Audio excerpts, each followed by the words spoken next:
NDA फूटा, लार टपका, विपक्ष पर किया कटाक्ष। भारतीय जनता पार्टी के एक कदावर नेता एवं पाटलिपुत्र के पूर्व सांसद सह पूर्व केंद्रीय मंत्री रामकृपाल यादव ने एक प्रेस वार्ता में पूछे गए सवाल पर कि प्रधानमंत्री नरेंद्र मोदी का लगातार 3 बार बिहार दौरा हुआ और उन्होंने तिजोरी खोलकर दोनों हाथों से खजाने लुटाना शुरू कर दिया, क्या यह केवल चुनावी घोषणा मात्र तो नहीं? तो रामकृपाल यादव ने पलटवार जवाब देते हुए कहा कि प्रधानमंत्री नरेंद्र मोदी ने सबका साथ सबका विकास के तहत अब तक बहुत सारे विकास के कार्य जैसे सड़क, पानी, बिजली आदि जैसे चहु और विकास किया, जिसका लाभ सभी उठा रहे हैं। ब्यूरो रिपोर्ट, बिहार दर्शन। एक वरिष्ठ नेता हैं पटना के और पाटलिपुत्रा से वो सांसद रहे हैं, फिर भारत सरकार में मंत्री भी रहे हैं, बहुत दिनों लालू यादव साहब के साथ भी जुड़े रहे हैं और एक तरह से कहा जाए ये फाउंडर रहे हैं, आरजेडी के फाउंडर मेंबर रहे हैं। और अभी जो सो इस बार जो सो ये चुनाव नहीं जीत सके किसी कारण, बस चलिए कोई बात नहीं है, लेकिन अभी भी ये ज़मीनी नेता, एक्चुअली पूछा जाए तो ये ज़मीनी नेता है और हर जगह छठी हो, छमाई हो या बर्थडे हो या मरनी जिनी हो, किसी भी आज भी इनकी आदत वही बनी हुई है और एकदम समाज सेवा में हमेशा ये लगे रहते हैं। आइए इनसे मिलते हैं श्री रामकृपाल यादव जी से। सर, सबसे पहले आपका हमारे बिहार दर्शन न्यूज़ चैनल पर स्वागत है। क्या बहुत बहुत आपके प्रति शुक्रिया अदा करते हैं और आपके चैनल के प्रति भी कि आपने खिदमत की, आपने मौका दिया, आपको खिदमत करने के लिए मैं आपका शुक्रगुजार हूँ। चलिए, बहुत बहुत धन्यवाद सर। सबसे पहले ये पूछना चाहेंगे, अभी जो है नरेंद्र मोदी जी प्रधानमंत्री जो हैं यहाँ पर लगातार 2-3 बार यहाँ चक्कर भी अभी चुनाव के समय हुआ और एकदम वो खजाना का पूरा ये तिजोरी खोल रखा है और बहुत सारे घोषणाएं दी हैं। क्या आपको नहीं लगता कि ऐसी घोषणाएं उन्होंने कई बार भी की हैं, लेकिन अभी तक उस पर कोई पूरी तरह से जो कहा जाए कि अक्षरशः वो उस पर पालन हुआ हो, ऐसा क्या कहना चाहेंगे आप? इसलिए एक्चुअली ऐसा है कि मोदी जी देश के प्रधानमंत्री हैं, प्रधान सेवक हैं और बिहार एक बड़ा राज्य है, बहुत पिछड़ा हुआ बिहार है, जिसके लिए लगातार प्रधानमंत्री जी और माननीय मुख्यमंत्री नीतीश कुमार जी प्रयासरत हैं। और आज से कोई 17-18 साल पहले जब एनडीए का शासन नहीं था और अब में काफ़ी फर्क दिखता होगा आपको। आप बिहार की बात छोड़ दीजिए, केवल पटना गांव का और पटना शहर का जो चेहरा था बदला कि नहीं बदला, ईमानदारी पूर्वक सही है। तो इसमें लोग कह रहे हैं कि इसमें नीतीश जी का योगदान ज़्यादा है। तो मैं बता रहा हूँ जी, नीतीश कुमार जी का योगदान है, उससे कम योगदान भारत सरकार का नहीं है। ये दुराग्रह लोगों, तो वहीं से आता होगा, दुराग्रह लोगों को दिमाग से निकालना चाहिए। जी जी। जो मोदी जी को नहीं मानने वाले लोग हैं उनसे भी मैं आग्रह करूंगा, मोदी जी कहते हैं सबका साथ सबका विकास और हर तबके हर लोगों की वो भलाई किए हैं और कर रहे हैं पूरे देश के पैमाने पर। और मैं समझता हूँ कि बिहार को जितना अधिकार था और हक देना चाहिए था, वो आज तक पूर्ववर्ती कांग्रेस की सरकार ने नहीं दी है। मैं तो उस समय में था वहीं पर।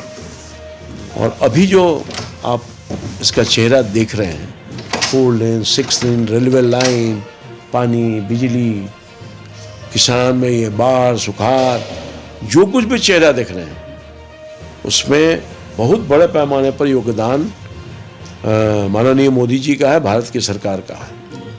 और हमको लगता है कि 60% राशि जो है वो भारत की सरकार देती है, लोगों को पता नहीं है। मैं आपके माध्यम से जानकारी देना चाहता हूँ, समझे कि नहीं, जानकारी देना चाहता हूँ। तो मैं समझता हूँ कि ये अभी भी उसी सोच के तहत माननीय प्रधानमंत्री जी लगातार हजारों हजार करोड़ रुपए का जो योजना जनता के हित के लिए दिया था उसका उद्घाटन करने आए थे, कुछ शिलान्यास करने आए थे और लगातार आते रहेंगे। बिहार से उनको विशेष मोहब्बत भी है और बिहार की चिंता भी करते रहते हैं। अच्छा सर, एक और सवाल ये कि यहाँ पर अभी जो चुनाव होने वाला है आगामी 2025 में विधानसभा का, तो लोकसभा में जिस प्रकार से बड़े भाई छोटे भाई का रिलेशन रहा, क्या सीटों का बंटवारा उसी प्रकार इस बार भी विधानसभा में होगा या कुछ अलग टाइप से दिखा जाए? देखिए, एनडीए बिल्कुल एक सूत्र में बंधा हुआ है और एनडीए के नेता आदरणीय नीतीश कुमार जी हैं और आगे आने वाले समय में भी वही नेतृत्व करने वाले हैं और उन्हीं के नेतृत्व पर सरकार भी बनने वाली है। तो इसलिए न कोई बड़ा है न कोई छोटा है, भाई है, सब भाई बराबर हैं और मिलजुल करके जितना हमारे एनडीए के एलाई ग्रुप हैं उन सब के साथ मिल करके सामूहिक तौर पर निर्णय होगा और कहीं कोई प्रॉब्लम नहीं होगा। टिकट का कोई मामला नहीं है। बहुत लोगों को जो लाल टपक रहा होगा कि एनडीए फूटा, हम लाभ लिए, और ख़ास तौर पर जो विरोधी हैं राष्ट्रीय जनता दल के लोगों को मैं ख़ास तौर पर कहना चाहता हूँ कि अब लाल टपकना बंद करवाइए, अब नहीं कुछ चलने वाला है। अब जो मौका आपको एक आध बार मिल गया, 2 बार, वो फिर दोबारा नहीं मिलने वाला है। आप बेफिक्र रहिए, विपक्ष में थे, विपक्ष में रहिए और विपक्ष में लगातार रहिएगा। अच्छा, एक सवाल सर, अभी थोड़ा सा इससे हट करके, राजनीति से हट करके, अभी यहाँ नालंदा मेडिकल कॉलेज में एक पेशेंट का आंख निकाल लिया गया, क्या कहना चाहेंगे इस पर? हाँ, नालंदा मेडिकल कॉलेज के एक मरीज का उसके गार्जियन ने कंप्लेन किया, मुझको भी फ़ोन किया था। मैं भी अपने स्तर पर जो संबंधित अधिकारी हैं उनको कहा था और अचानक फ़ोन करके मुझे बताया कि मेरा गोली लग गया, आंख निकला हुआ है। तो मुझे कुछ विश्वास नहीं हुआ, कैसे हो सकता है। मगर सच्चाई तो ये है कि इस तरह की घटना हुआ जो प्रकाश में समाचार। अभी तक कुछ कार्रवाई सर? नहीं, कार्रवाई तो जांच बैठ गई है, जांच उसका हो रहा है। जो लोग भी दोषी पाए जाएंगे, अभी तत्कालिक कुछ कार्रवाई कुछ स्टाफ के खिलाफ हुआ है और जो लोग भी दोषी पाए जाएंगे उनको बख्शा नहीं जाएगा, उनको कड़ी से कड़ी सजा उनको भोगनी पड़ेगी। और ये घटना सही में है तो दुर्भाग्यपूर्ण है। अभी क्या संदेश देना चाहेंगे? अभी चूंकि आप अब तो सिटिंग एमपी नहीं रहे हैं अभी जो, फिर भी लेकिन आप जनता के बीच में वैसे संबंध बनाए हुए हैं अपना। अभी पाटलिपुत्रा की जनता को, खासकर आप तो पाटलिपुत्रा के कोई आप ये है नहीं, लेकिन जिसको चूँकि क्षेत्र आपको मिला है, चुनाव लड़ना है तो जाना ही होगा, बट ये है कि पाटलिपुत्रा के साथ साथ पटना की जनता को और पूरे बिहार की जनता को आप क्या संदेश देना चाहेंगे? देखिए, चुनाव हारना जीतना तो अलग बात है। चुनाव मैं हारा नहीं हूँ, हरवाया है, खडंत की तरह खडंत किया गया, बहुत कुछ हुआ है, मैं उसके विस्तार में नहीं जाना चाहता हूँ। और हार स्वीकार्य है। ये षड्यंत्र का अगर किसको आप देना चाहेंगे? बहुत सारी बातें हैं, अब क्या बोले हम। तो स्थिति ये है कि जनता का आशीर्वाद मुझे मिला और लगातार वर्षों से मिला है, इस बार भी मिला। 5 लाख से अधिक जनता ने हमारा साथ दिया। वो कोई पैसे पर नहीं हमने वोट लिया था। लोग पैसे पर वोट लेते हैं, पैसे का खेल कितना हुआ तो पता ही है आपको। आप स्वयं ही अभी एहसास कर रहे थे, लोगों ने आपको फीडबैक दिया, आप खुद बोल रहे थे। जी जी जी, नहीं सही बात है कि मतलब अभी जहाँ भी मैं जाता हूँ इसमें है कि लोग यही कहते हैं कि भाई अगर सही मानों में जमीनी नेता कोई है तो वो है रामकृपाल यादव, जो हर छठी में या कि बर्थडे में या किसी भी समय बुला लीजिए वो हाजिर हो जाते हैं। अभी परसों में आए थे यहाँ पर, मैं तो पता चला कि 22 जगह का प्रोग्राम है। मैं दंग रह गया कि भाई देखिए, मतलब 22 जगह, अभी भी 22 जगह वो कवरेज कर रहे हैं। बताइए, ये बहुत बड़ी बात है। और चूँकि अब जैसे जैसे इंसान की उम्र ढलती है वैसे वैसे थोड़ा सा थकान होती जाती है, बट इसके बावजूद भी आप जा रहे हैं। अब इस कमिटमेंट के अनुसार मैं चला गया नालंदा, ज्ञान कुंभ लगा हुआ था, वहाँ से एक छोटा सा कार्यकर्ता के सम्मान में उसके भाई का वो तिलक था, तो मैं वहाँ से चला गया उत्तर प्रदेश बलिया, नालंदा से आया, साथ साथ में चला गया और फिर लोकल आकर मैंने जितना बन सका किया। तो चला रहता है। और ये देखिए, ये जो सेवा भाव है ना, उसी आधार पर मैं काम करता हूँ। लोगों की मतलब मुझे अच्छा लगता है लोगों की सेवा करना, लोगों की मदद करना, लोगों की तकलीफ को बांटना, कम करना, ये हमको अच्छा लगता है। कोई मैं ज़बरदस्ती ये काम नहीं करता हूँ, मेरे स्वभाव का एक पार्ट है ये, जिसको शायद मैं अपने जिंदा रहने तक नहीं हो सकता हमसे, नहीं मतलब इसको नहीं काम छोड़ नहीं सकते। पद से क्या होता है, पद से हम तो बिना पद के वाले थे, मगर धीरे धीरे काम के वजह से मुझे पद मिलता गया और लगातार मिलता गया। जनता का आशीर्वाद मिला, जनता देती है ना पद, तो ये काम चलता रहेगा।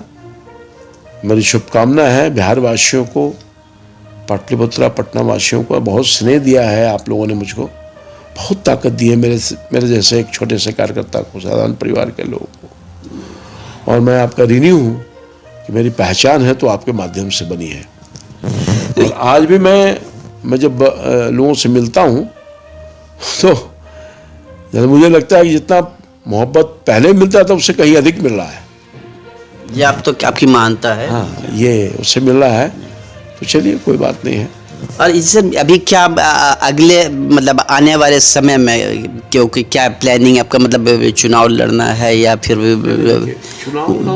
चुनाव तो लड़ाती है पार्टी, पर पार्टी निर्णय करती है।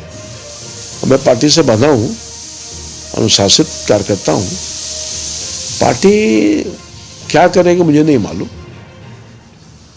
तो जिम्मेवारी जो मिलेगी उसका निर्वहन मैंने किया है, आगे भी जो मिलेगी मैं निर्वहन करूँगा। आदेश पहले भी जिस पार्टी में था ईमानदार कार्यकर्ता के रूप में था, निष्ठावान, अनुशासित, आप उसके गवाह हैं। बहुत साल से मेरे साथ आप रहे हैं, पत्रकारिता में हैं आप, मगर आप मुझे व्यक्तित्व रूप से भी जानते हैं। तो आगे भी जहाँ मैं रहा ईमानदारी से रहा, जहाँ मैं हूँ ईमानदारी से रहूँगा, और जो पार्टी का आदेश होगा उसका पालन करूँगा। बिहार दर्शन न्यूज़ के लिए आप क्या कहना चाहेंगे सर? बिहार दर्शन न्यूज़ प्रारंभ हुआ है। मैं बिहार दर्शन न्यूज़ परिवार के सभी लोगों को मुबारकबाद देता हूँ, शुभकामना देना चाहता हूँ, और बिहार दर्शन से अनुरोध करना चाहता हूँ कि आप निर्भीक और निष्पक्ष रहिए, पीठ पत्रकारिता से बिल्कुल अलग रहिए और अपनी अलग पहचान बनाइए, और बिहार की जनता का जो आवाज़ है बन के रहिए। ठीक, बहुत बहुत धन्यवाद। ये हमारे साथ में जुड़े थे रामकृपाल यादव जी, पूर्व मंत्री और पूर्व सांसद पाटलिपुत्रा। तो इनके स्वभाव जो रहा, इनका स्वभाव जो रहा, जो शुरू से ही ऐसे ही मतलब एक विनम्रता टाइप का और बहुत ही सुलझे हुए व्यक्ति हैं ये, और इन्होंने समाज से काफ़ी इनका लगाव रहा है, और ज़मीनी नेता ये कहे जाते हैं, आज भी ये सब जगह पहुंच जाते हैं। तो ये इनके हमारे चैनल की तरफ से इन्हें बहुत बहुत शुभकामनाएं हैं। और इसी के साथ मैं हूँ खुर्शीद अनवर, बिहार दर्शन न्यूज़ से। हमारे चैनल को